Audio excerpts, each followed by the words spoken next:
No vídeo de hoje vamos tratar sobre uma matéria de fiscalidade, em concreto IVA. Vamos falar sobre o regime de isenção de IVA para trabalhadores independentes que está consagrado no artigo 53 do Código do IVA. Para tal, eu vou resolver uma questão de exame de avaliação à ordem dos contabilistas certificados. Quero começar por lhe agradecer muito o facto de estar a visualizar este vídeo. Sejam muito bem-vindos à Certform Escola de Formação Prática.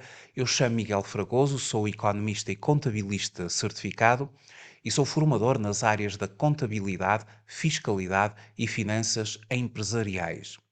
Na Certform desenvolvemos um amplo conjunto de cursos certificados na forma live streaming, em e-learning e também na forma presencial. No site da Certform pode encontrar a oferta formativa que atualmente disponibilizamos. Logo na página inicial do site encontrará as datas de início dos próximos cursos que vamos iniciar.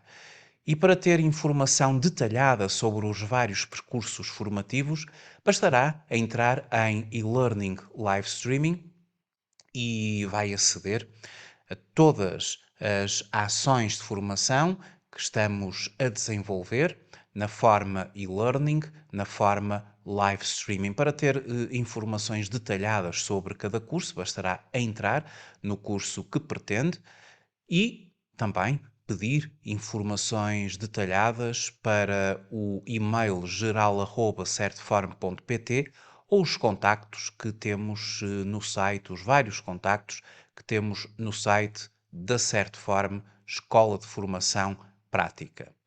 Para iniciar a questão de hoje, eu vou começar por ler uma questão de exame da Ordem dos Contabilistas Certificados sobre a matéria da isenção de IVA para os trabalhadores independentes do artigo 53 do Código do IVA.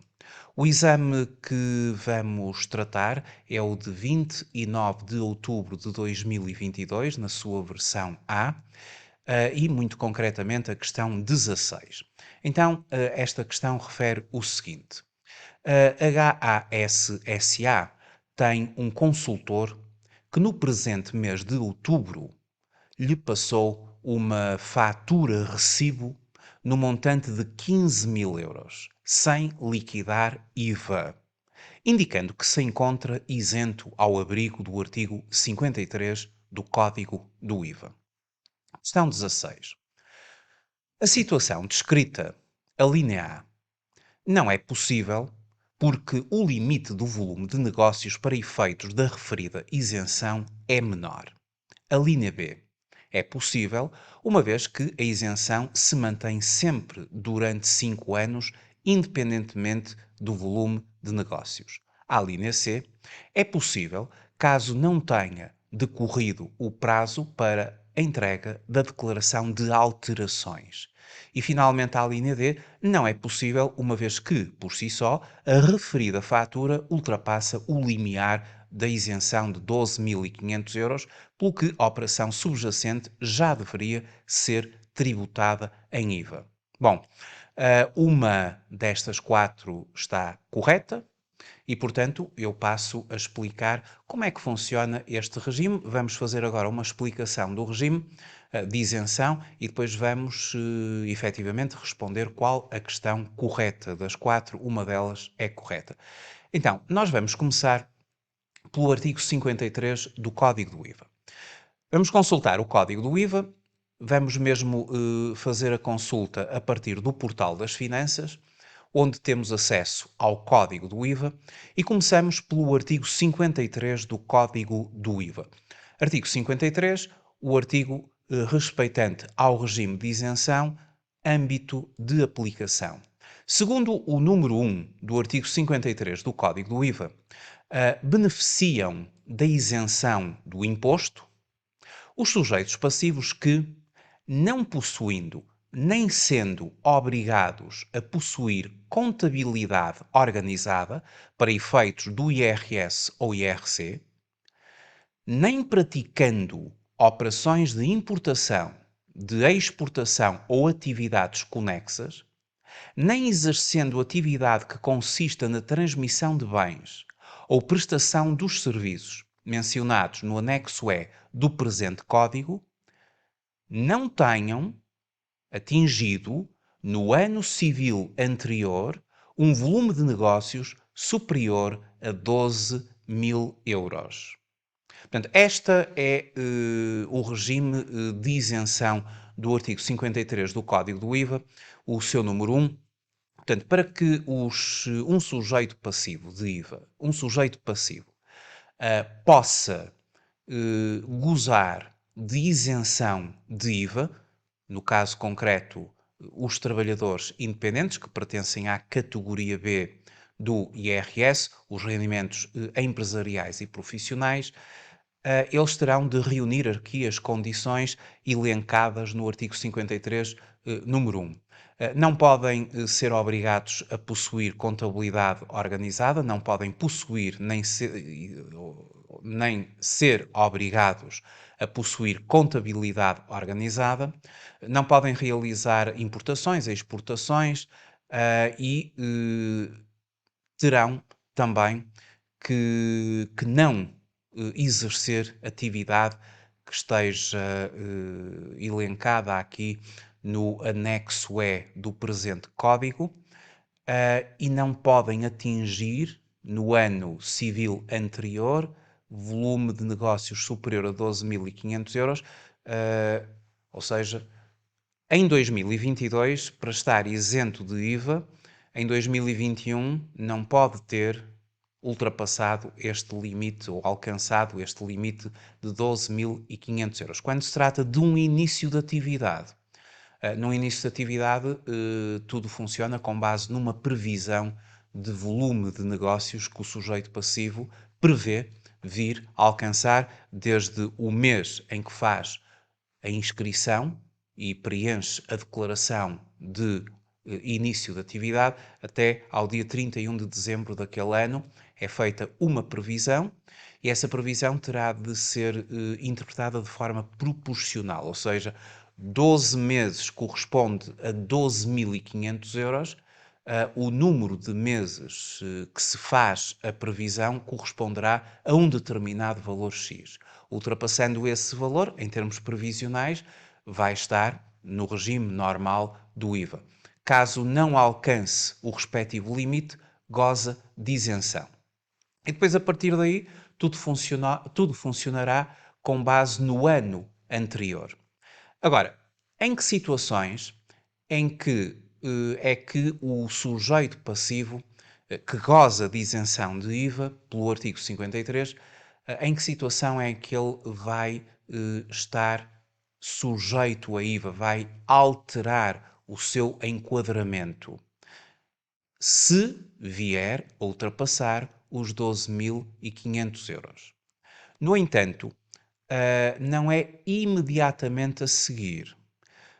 Temos de consultar o artigo 58 do Código do IVA, que nos vai, efetivamente, esclarecer do momento em que o sujeito passivo vai ter de preencher uma declaração de alterações, mencionando que ultrapassou o limite de 12.500 euros e, partindo desse momento, irá estar, efetivamente, no regime do IVA.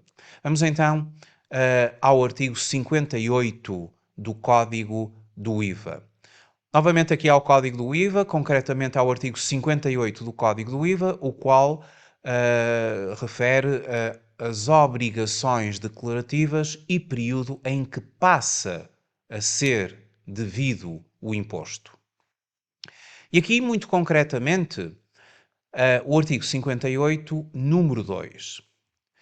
Quando se deixarem de verificar as condições de aplicação do regime de isenção do artigo 53, nomeadamente a questão de ultrapassar os 12.500 euros, era uma das condições, mas vimos que existiam outras, não possuir nem ser obrigado a possuir contabilidade organizada, não realizar importações e exportações, não realizar as prestações elencadas no anexo E.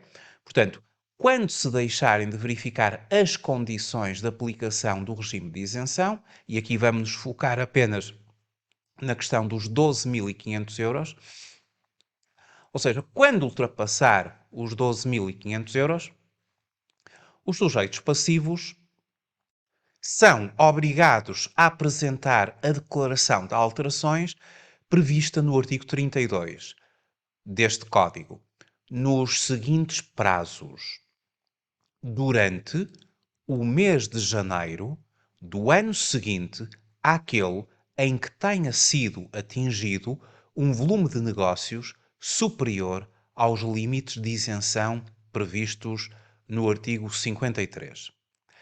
Então, se num determinado ano o sujeito passivo está no regime de isenção do IVA e nesse mesmo ano ultrapassa o montante previsto no artigo 53 do Código do IVA, ou seja, os 12.500 euros, apenas durante o mês de janeiro do próximo ano, ele terá de apresentar uma declaração de alterações. Portanto, vai continuar isento de IVA ao abrigo do artigo 53 durante todo aquele ano, até ao final, até ao dia 31 de dezembro, e só no ano a seguir, em janeiro, é que apresenta a declaração de alterações de IVA para que, efetivamente, passe ao regime normal do IVA. É o que está estabelecido quanto ao prazo. Portanto, durante o mês de janeiro do ano seguinte, àquele em que tenha sido atingido o volume de negócios superior aos limites de isenção previstos no artigo 53. E, portanto, ele vai ter o mês de janeiro para apresentar a declaração de alterações e, a partir de fevereiro, começará a cobrar o IVA aos seus clientes. Isto já responde à questão de exame, uma vez que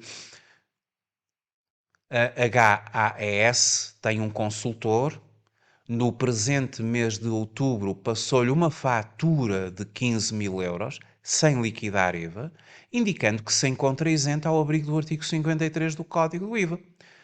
Muito bem, ele está isento ao abrigo do artigo 53 do Código do IVA e vai estar isento até ao final do ano, independentemente de ter ultrapassado o limite de 12.500 euros, e sem dúvida que ultrapassou, bastou esta fatura para ultrapassar, mas vai gozar de isenção até ao dia 31 de dezembro do ano em causa. E em janeiro vai proceder ao preenchimento, ao envio da declaração de alterações, nos termos do artigo 58, número 1 do Código do IVA, e a partir daí, então sim, haverá alteração do seu regime.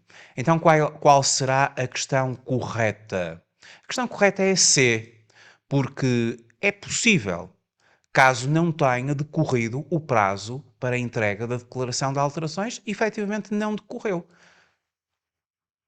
Em conformidade com o artigo 58, número 2, só número 2, a linha A, durante o mês de janeiro do ano seguinte àquele em que tenha sido atingido um volume de negócios superior aos limites de isenção previstos no artigo 53.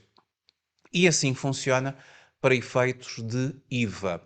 Portanto, quando num determinado ano é ultrapassado o montante de 12.500 euros, este é o limite que está agora instituído, haverá, efetivamente, no ano seguinte, durante o mês de janeiro, a obrigatoriedade da apresentação da declaração de alterações. Eu vou desenvolver um bocadinho mais este tema e, para além do IVA, vou falar sobre a retenção na fonte dos trabalhadores independentes. A minha questão é a seguinte: quanto ao IVA, estamos esclarecidos. Mas como é que funciona relativamente à retenção na fonte? Os trabalhadores independentes, eles estão sujeitos à retenção na fonte, também em conformidade com este mesmo limite. Trabalhadores independentes que não tenham alcançado o limite de 12.500 euros, do artigo 53 do Código do IVA, gozam de dispensa da retenção na fonte. Mas o que é que acontece se vierem a ultrapassar esse limite? Será que é como o IVA, em que aguardarão até ao final do ano e só em janeiro é que muda? Ou será que para o mecanismo de retenção na fonte as regras são diferentes? Então vamos começar por analisar a legislação. Quanto à matéria da retenção na fonte, vamos para o código do IRS. Consultamos o código do IRS. Muito concretamente, relativamente à questão da retenção na fonte para os trabalhadores independentes, para a chamada categoria B, em termos de IRS, relativamente à categoria B, em primeiro lugar, a questão da retenção na fonte uh, está prevista no artigo 101 do Código do IRS, retenção sobre rendimentos de outras categorias. Logo, no número 1 deste artigo 101, nas alíneas A, B, C e D, faz referência às taxas de retenção na fonte que se aplicam aos rendimentos da categoria B. A taxa mais usada é a taxa de 25%, quando os rendimentos decorrem das atividades profissionais especificamente previstas na tabela a que se refere o artigo 151, relativamente às prestações de serviços. No entanto, existem outras taxas, a da alínea A da alínea C e da alínea D. As taxas de retenção na fonte podem então ser consultadas no artigo 101, número 1 do Código do IRS. Retenções na fonte aplicadas aos rendimentos da categoria B. 16,5% para a chamada propriedade intelectual, 25% para os tais rendimentos das atividades profissionais especificamente previstas na tabela a que se refere o artigo 151 deste mesmo Código do IRS, 11,5% para os rendimentos da categoria B, que não estão compreendidos aqui nesta tal tabela do artigo 151, não estando aqui compreendido, temos a taxa de 11,5%, e depois 20% para as chamadas atividades de elevado valor acrescentado. Como referi anteriormente, a taxa que mais se usa é aquela que se aplica às atividades profissionais que estão especificamente previstas na tabela aqui do artigo 151, ao nível das prestações de serviços. Este artigo, portanto, ele faz referência às taxas que se aplicam aos rendimentos da categoria B, mas depois, voltando aqui ao índice do código do IRS, nós analisamos agora, depois deste artigo, o artigo 101b, quanto à dispensa de retenção na fonte. E relativamente ao seu número 1, estão dispensados de retenção na fonte, exceto quando esta deva ser efetuada mediante taxas liberatórias, a linha A, os rendimentos da categoria B, com exceção das comissões por intermediação na celebração de quaisquer contratos e da categoria F, portanto, os rendimentos da categoria B e da categoria F estão dispensados de retenção na fonte, quando o respectivo titular preveja auferir em cada uma das categorias o montante anual inferior ao fixado no número 1 do artigo 53 do Código do IVA, e que são os tais 12.500 euros. No entanto, se ao longo do ano vier a ultrapassar os 12.500 euros, passa a ser obrigatório retenção na fonte. Obviamente, quando colaborar, quando trabalhar com entidades com contabilidade organizada, quando os clientes são entidades com contabilidade organizada, terá de fazer retenção na fonte no mês imediatamente ao qual, ou no mês seguinte ao qual, o limite é ultrapassado. E, portanto, não vai aguardar até ao fim do ano para depois, em janeiro, apresentar declaração de alterações. Isso é para o IVA, para a retenção na fonte, no mês imediatamente a seguir, em que ultrapassar os tais 12.500 euros, passará a fazer retenção na fonte às tais taxas que referi anteriormente.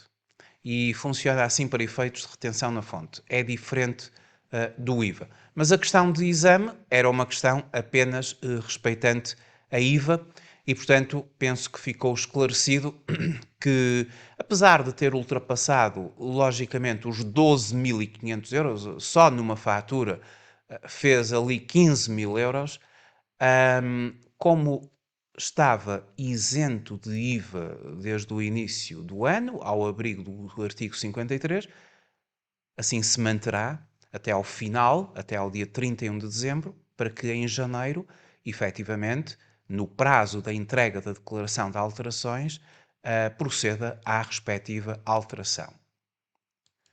Muito obrigado por ter assistido a este vídeo. Até uma próxima oportunidade. Até breve.